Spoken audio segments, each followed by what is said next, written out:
mà khang tiết cho lơ phường thấy nhé hình hoi vậy hoi giờ mưa lại nè và mố gì vậyបាទសួស្តីបងប្អូនទាំងអស់គ្នានៅក្នុងដៃខ្ញុំនេះគឺជា iPhone X បាទ X តូចណាដែលមានបញ្ហារលត់សាកថ្មគឺអត់ចូលទេបាទ iPhone X ណាសាកថ្មចូលបើអត់ចេញអានេះខ្ញុំដោះប៉ាងហើយខ្លះហើយបាទវាបើកអត់ចេញទេបាទតោះយើងទៅមើលបញ្ហាទាំងអស់គ្នាតោះឥឡូវយើងទៅវិភាគកំហូចទាំងអស់គ្នាបាទឥឡូវគឺខ្ញុំដោះអេក្រង់ដល់អីចេញចង់ដឹងថាហេតុអ្វីបានជាវារលត់ហើយខ្ញុំនឹងធ្វើការជួសជុលបាទដើម្បីឲ្យបងប្អូនបានទស្សនាដូចជាបងប្អូនមិត្តជាងណាបាទឥឡូវជំហានដំបូងគឺយើងមាន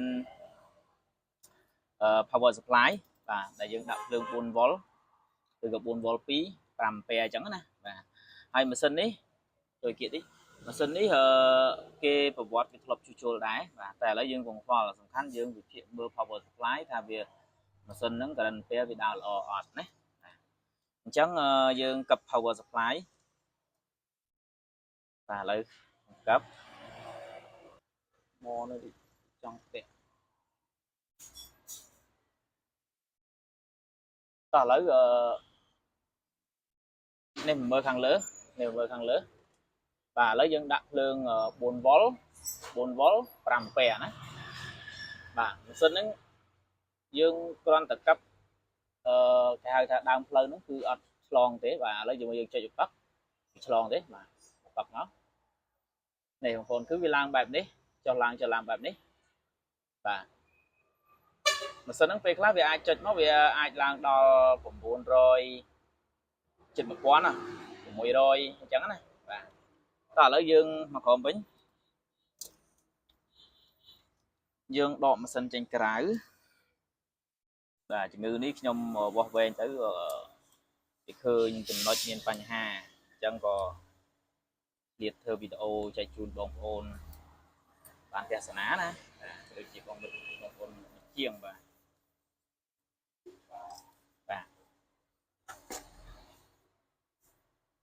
នេះឥឡូវយើងពិនិត្យមើលទាំងអស់គ្នាបញ្ហានេះគឺខ្ញុំសង្ស័យនៅចំណុចបាទឡុកហាត់ឌីសបាទអញ្ចឹងបើយើងសង្ស័យចំណុចហ្នឹងហើយយើងចាប់ផ្ដើមយកអូម៉ែត្រមកវីដេអូនេះបើអានេះគ្រាន់ជាការចែករំលែកបង្ហាញទេបើបងប្អូនអ្នកប្រើប្រាស់ក៏ពិបាកប៉ុណ្ណឹងក៏ពិបាកនឹងយល់ដោយសារនេះគឺយើងត្រូវការឧបករណ៍និងបច្ចេកទេសបន្ថែមទៀតដើម្បីជួសជុលអញ្ចឹងណាបាទអញ្ចឹងបើន័យថាមិនដើមផ្លូវអត់ឆ្លងទេវាឆ្លងចុងផ្លូវអញ្ចឹងឆ្លងចុងផ្លូវទូទៅគឺខ្ញុំវាស់ខ្ញុំកាច់ទៅជាយត់ម៉ូតបាទយើងទៅមួយលេខទៀតទៅអាកន្លែងសលេងតេតណាបាទអញ្ចឹងយើងចាក់រមើលចំណុចឆ្លងនេះបងប្អូនឃើញកង់ដងកន្លែងនេះវារៀងខ្មៅនេះកន្លែងភ្លើងនេះគឺវាឆ្លង direct បាទឥឡូវហ្នឹងគឺចង់ដឹងថាម៉ាស៊ីនល្អឥឡូវម៉ាស៊ីននេះល្អណាអត់មានឆ្លងអត់មានអីទេបាទអត់មានឆ្លងមានអីទេឥឡូវយើងចាប់ដើមវាស់ម៉ាស៊ីនល្អមើលតើវាលោតទេតោះនេះម៉ាស់ភ្លើងអត់ឆ្លងទេអញ្ចឹងបានន័យថាទូរស័ព្ទនេះឆ្លងមកកបល់ហាត់ឌីសនេះបាទឆ្លងកង់ដងក្បែរហាត់ឌីសនេះចាំមើលខ្ញុំវាស់វែងមើលហើយមើលសមាប្រព័ន្ធភ្លើងតើវាឆ្លងកង់ដងមួយណាហើយយើងរបៀបធ្វើហ្នឹងគឺយើងធ្វើបែបម៉េចតោះតាមអ្នកនរគ្នាតោះបងប្អូនឥឡូវហ្នឹងគឺយើងចូលមកសមាប្រព័ន្ធភ្លើងនៅក្នុងសមា Sensicel តោះឥឡូវយើងបរិចមើលបាទនេះចំណុចដែលឆ្លងកង់ដងបាញ់មិញណានេះខាងនេះជើងម៉ាស់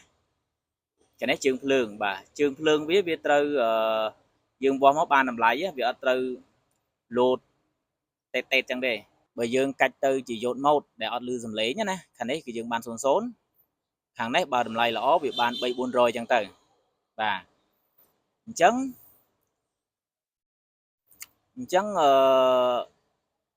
យើងវាស់ភ្លើងនេះគឺ PP គេដាក់PP 1វ៉ុល8បាទអញ្ចឹងភ្លើងយើងអាចដាក់1វ៉ុល8ឬក៏2វ៉ុលអីទៅបាទបុកទៅវាក្តៅហើយអញ្ចឹងកង់ដង់ដែលពាក់ព័ន្ធ QQ នេះពណ៌លឿងនេះយើងអាចបុកភ្លើងបានឬក៏យើងមានម៉ាស៊ីន scan ក៏បានដែរប៉ុន្តែក្នុងនេះគឺខ្ញុំដាក់បុកភ្លើងតោះឥឡូវយើងទៅមើលការបុកភ្លើងទាំងអស់គ្នាទៅមើលវា cloud វាឆេះអីហ៎តោះ power supply នេះគឺខ្ញុំដាក់ភ្លើងដាក់ធ្វើមិញ1វ៉ុល8ហ៎ឥឡូវយើងដាក់1វ៉ុលដាក់2វ៉ុលចាស់បាទដាក់2វ៉ុលចាស់ហើយ current pair ខ្ញុំដាក់5វ៉ុលធម្មតានេះតោះឥឡូវមកក្រោមវិញតើឥឡូវយើងបើយើងយកស្រោលទឹកក៏បានយើងយកស្រោលគោកក៏បានដែរបាទដើម្បីដាក់ឲ្យវារលាយណាពីទូទៅខ្ញុំដាក់ស្រោលចំណុចដែលខ្ញុំធ្លាប់ជួបបញ្ហាគឺឆ្លងច្រើនណាអានេះយើងឃើញជាក់ស្ដែងនេះឃើញកង់ដង់នេះវាខ្លោចបាត់ហើយតែក៏យើងខ្ញុំចង់ធ្វើវីដេអូឲ្យបងប្អូនមើលថាវាអាចមកពីអីផ្សេងចឹងអត់ណាឥឡូវយើងដាក់ចឹងមកហើយតើឥឡូវបងប្អូនមើលណានេះកង់ដង់ដែលយើងមានបញ្ហាវាស់ទៅឃើញឆ្លងdirect 00ណាឥឡូវនេះគឺខ្ញុំរីស្រោលបែបហ្នឹងរីស្រោលទឹកបាទតោះ1 2 3ហុយហ៎នេះកាមេរ៉ាអាចចាប់នៅលើកុំព្យូទ័រនេះក៏បានដែរចាប់លើកុំព្យូទ័រនេះមកដល់ឥឡូវ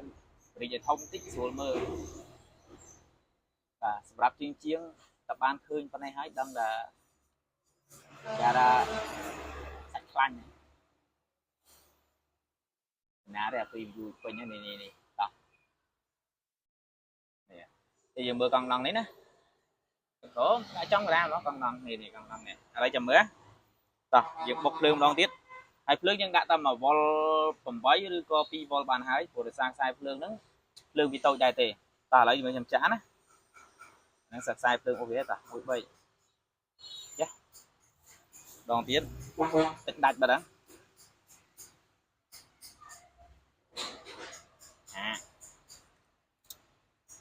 តោះដងទៀតមកខាងដាក់ម៉ាស់មកខាងទៀតចុចលើភ្លើងឃើញទេឃើញហុយទេហុចយើងមើលឡើងនេះម៉ូទី3ឃើញទេអូខេហើយមិញយើងវាស់កន្លែងនេះបានតម្លៃ00ណាតែឥឡូវយើងដកកង់ដង់នឹងចេញចុចបាត់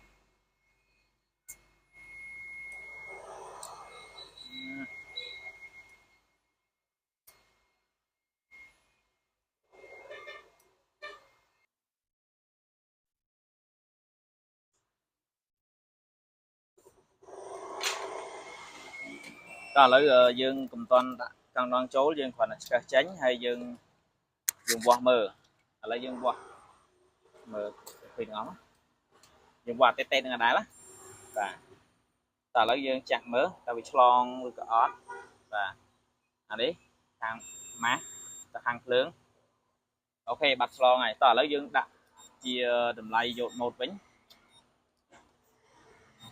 នេះYacht modeនេះYacht modeនេះតើឥឡូវយើងវាស់មើលបានប៉ុន្មាននេះ261 zoom មើលនេះ261ដាក់ពីលើទៀតនឹងឲ្យឃើញ200និង262បើន័យថាតម្លៃបាន200ជាងតើអូខេឥឡូវយើងបាត់ឆ្លងហើយយើងអាចទម្លាក់កង់ដង់ឲ្យក៏បានតែឥឡូវខ្ញុំទម្លាប់របស់ខ្ញុំគឺខ្ញុំធ្វើតេស្តសិនបាទយើងដកកង់ដង់មួយ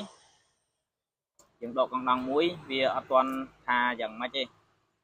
ហើយក៏វាមិនងាយនឹងឆ្លងណាវាងាយបញ្ហាទៅវិញមួយតែដាច់ខាតពេលដែលយើងតេស្តហើយគឺយើងត្រូវទម្លាក់កង់ដង់ចូលវិញណាបាទឥឡូវធ្វើលឿនដើម្បីកុំឲ្យវីដេអូវែង អូនពេញចិត្តវីដេអូដែលខ្ញុំធ្វើនេះបងប្អូនអាចជួយ like comment ឬក៏ជួយ subscribe ដើម្បីខ្ញុំមានកម្លាំងចិត្តធ្វើវីដេអូបន្តទៅទៀតណាតោះឥឡូវយើងចាប់ចូលហើយចាំតិចណាខ្ញុំយកអេក្រង់ថ្មីដាក់ហ្មងកុំឲ្យវានេះដាក់អេក្រង់ថ្មីហ្មងព្រោះថ្លៃអេក្រង់ចាស់របស់គេវាអត់ស្រួលអត់អីទៅវាខាតពេលដាក់ស្មើបាញ់តោះឥឡូវយើងកັບមក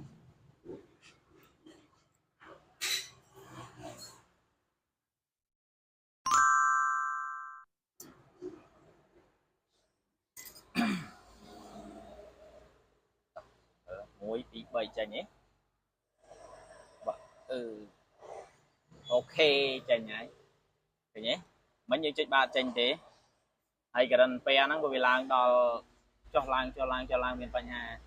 ឥឡូវហាត់ទីហ្នឹងពេលខ្លះវាមិនមែនចេញលក្ខណៈអញ្ចឹងទេវាចេញ600ខ្លះ900អញ្ចឹងណាឥឡូវទៅមើលជោគជ័យទេ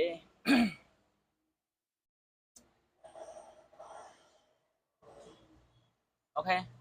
ចេញហើយបាទអញ្ចឹងវីដេអូមានប៉ុណ្ណេះបាទអរគុណច្រើនបាទ